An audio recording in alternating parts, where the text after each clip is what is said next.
အခြေခံ63မောင်းဘန်လိုမောင်းဝကျင့်စဉ်ဟုတ်လားကောင်း4ချက်လက်ဒီ6ချက်လက်ဝဆောင်6ချက်လက်ဖက်နှောင်4ချက်20အထိရှင်းတယ်အဲ့ဒါသေချာလေးကြည့်မယ်နော်တန်းလေးပြုတဲ့ပြီဟုတ်တယ်အဲ့တော့ကောင်း4ချက်မထိုးပြည့်ပြီးတော့ဖတ်ချုပ်တယ်ဟုတ်ပြည့်ဖတ်ချုပ်လိုက်ဒိုင်းယူပြီးနှစ်ဖူးနဲ့နားလို့ရိုက်ချရှေ့ကိုရိုက်တယ်ဟုတ်ပြီနော်နောက်ကနေဟာပြေးပြီးတော့ချုပ်လိုက်ပြေးချုပ်ဒိုင်းဆိုကြီးနောက်စစ်နဲ့ရိုက်ချဟုတ်လားဒါရှေ့ရိုက်တယ်နောက်ရိုက်တယ်ဟုတ်ပြီဒါဆိုရင်တစ်စောင်းဆိုရင်ဘေးကနေပြေးချုပ်တယ်ဟုတ်ဒါပြေးချုပ်တဲ့အခါဂျိုဆောင်နဲ့ရိုက်ချဒါပဲကောင်း4ချက်ဆိုဒီဘက်ကလာရင်ဒီဘက်ရိုက်ချဒီဘက်ကလာရင်ဒီဘက်ရိုက်ချဒါဆိုကောင်း4ချက်ပဲရှင်းဟုတ်ပြီလက်တီ6ချက်မှာဟာဖြောင်းလက်တီနောက်ဝိုင်းလက်တီပင်လက်တီ6ချက်ရှင်းနေဟုတ်ပြီဝင်ပိုးပြီဒါပဲဒီနာဆောင်ဖြတ်ဖို့ဟုတ်ပြီအဲဒီဝင်လာပြီဘယ်ညာဒီလက်တီမရောက်ရင်ကိုဒီလက်တီရောက်ပါမယ်ဒီလက်တီနေလို့ဒီမှာသူကင်းလက်ကထောက်ဝင်လာရင်လည်းကိုဒီလက်ကဆင်းနေပြရဟုတ်လားထောက်ဝင်လာရင်ပတ်ဆိုတယ်ပုတ်ထုတ်နိုင်ရသဘောကဒါလေးတွေနားလဲရမယ်နောက် white လက်တီနားလိုက်တယ်အဲ့လိုလက်ပြီးနားဆောင်ဖြတ် white ချနားဆောင် white ချင် white ရင်လက်ပုံ white လို့ရတယ်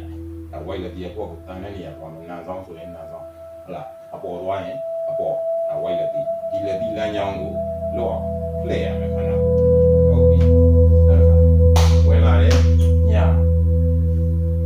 ဒီနားဆောင်သွားရင်မသွားရင်ညနာဟုတ်လားဒီတစ်ချက်ကိုသွားလို့ရတယ်ဒါ white လက်တီဟုတ်ပြီ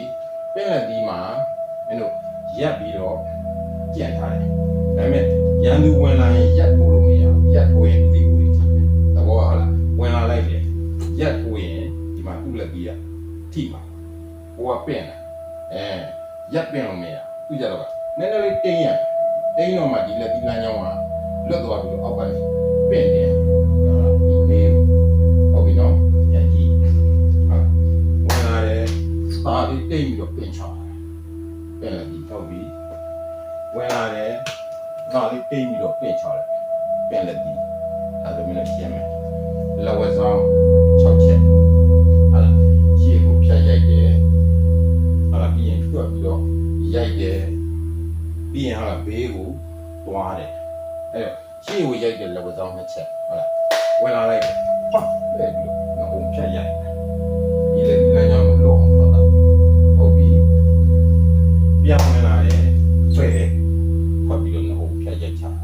ဟုတ်ပြီနောက်တွက်လက်ဝဲဆောင်ဟုတ်လားဝင်လာလိုက်တယ်ဖတ်ကိုလှည့်ပြီးတော့နားဆောင်ဖြတ်ရိုက်ချဟုတ်ပြီနော်ညကြီးဝင်လာပြီညာလက်ကြီးဖြတ်ရိုက်ချလိုက်ဒီဘေးကိုရိုက်တဲ့လက်ဝဲဆောင်ဖြတ်လို့သူကဘေးကနေဝင်လာတဲ့ရက်ဟုတ်အုံးဆိုဝင်လာလိုက်တိုင်းဆိုဒီလက်ကိုတထောင်နဲ့ချိတ်ယူသွားပြီးတော့ဒီလက်ဝဲဆောင်မှာဒီကိုဖြတ်ရိုက်ချပါတယ်ဘောပေါက်လားဘေးညာဒါဘေးကနေဝင်လာတဲ့ရံကိုသုံးတဲ့လက်ဝဲဆောင်ဟုတ်ပြီလက်ဖနှောင်4ချက်ဟုတ်လားဘယ်တွန်းဖနှောင်ညာတွန်းဖနှောင်ဘယ်ပင်ဖနှောင်ညာပင်ဖနှောင်တူပဲလက်တီမသုံးရင်လို့လက်ဖနှောင်သုံးသွားဟုတ်လားဝင်လာလိုက်တယ်ချိုင်းကိုတက်ပြီးတော့ဒီမှာလက်တီမသုံးရင်လို့လက်ဖနှောင်နဲ့သုံးသွားဟုတ်ပြီနော်အဲဒီဝင်လာတယ်အားလေးသုံးလို့ဒါလေးလက်တီမသုံးရင်လို့လက်ဖနှောင်သုံးသွားဒီသဘောပဲခုနပင်ဖနှောင်မှာပင်လက်တီလို့ပဲဟုတ်လားရက်ပြီးတော့ပင်သူဝင်လာရင်ထိပဲအဲ့တော့တိမ့်ပြီးတော့ပင်ဝင်လာလိုက်တယ်ဒါလေးတိမ့်ပြီးတော့တုံးဆိုအောက်ကနေပင်တယ်ဟုတ်ပြီပြန်ဝင်လာတယ်ဒါလေးတိမ့်လိုက်ပင်တယ်လိုက်ပင်ပြီးဒီမှာလက်တီတွေတတောင်းတွေဆက်သွားလို့ရတယ်ဟုတ်ပြီโอเคအဲ့တော့တစ်ဆက်တည်းမင်းတို့သဘောပေါက်အောင်ကြည့်လိုက်ဒါကဘန်ဒို63မောင်းကျင့်စဉ်မှာလက်တီးကနေခေါင်းကနေလက်ဖနှောင်ကြီး20ရှင်းတယ် အဲ့တော့အခြေခံ3မျိုးမှာနည်းနည်းလေးပြန်ကြည့်လိုက်ကြမယ်လို့ဟုတ်လားတိမ်ပြီးတော့လက်ပြီးထိုးတာ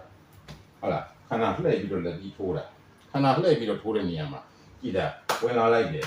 တိမ်ပြီးတော့ဒီဇောင်းကိုချိတ်ဇောင်းကိုရက်ဖြတ်တဲ့ဒီလိုကြီး white ထိုးတာမဟုတ်ဘူးเนาะတချို့ကောင်နေလို့ဒီလိုကြီး white ပြီးတော့ထိုးတဲ့ပုံစံမျိုးတွေဖြစ်နေတယ်တစ်ဖြောင်းနဲ့ဒီနေ့အဖြောင်းဖြတ်ထည့်အဲ့ဒါလေးကိုမင်းတို့ဒီချာလေးသဘောပေါက်အဲ့တော့နံပါတ်1မှာဟုတ်လားရှင်နေတိုင်းပြင်လက်ပြီးထိုးနေအဲ့ဒါကဝင်လာလိုက်တယ်ဘာလို့တိမ်ပြီးတော့နာဆောင်ဖြတ်ထည့်ဒီနေရာမှာလက်ပြီးမထည့်ရင်ဒူးထည့်လို့ရတယ်ချီထည့်လို့ရတယ်ဘောင်းစုံကြိုက်တာထည့်လို့ရတယ်ဟုတ်လားပြန်ကြည့်တာဝင်လာလိုက်တယ်ဖတ်သူတိတ်ပြီးပန်းဆွဲပြီးဒူးသုံးလို့ရတယ်ဒူးဟုတ်ပြီအဲ့ဒါကရနေတယ်ဝင်လာလိုက်တယ်ဖတ်သူတိတ်ဘုံချီနဲ့ဖြတ်ထည့်ဟုတ်လားလက်ပြီးသုံးလို့ရတယ်ဒူးသုံးလို့ရတယ်ခြေသုံးလို့ရတယ်ကြိုက်တာသုံးဒါဆိုရင်ဒါအခြေခံ3မျိုးကနည်းနည်းဟိုရက်ကရှင်းနှမ်းမှာဒီခြေ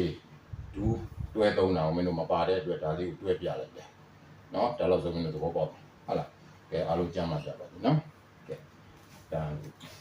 လေး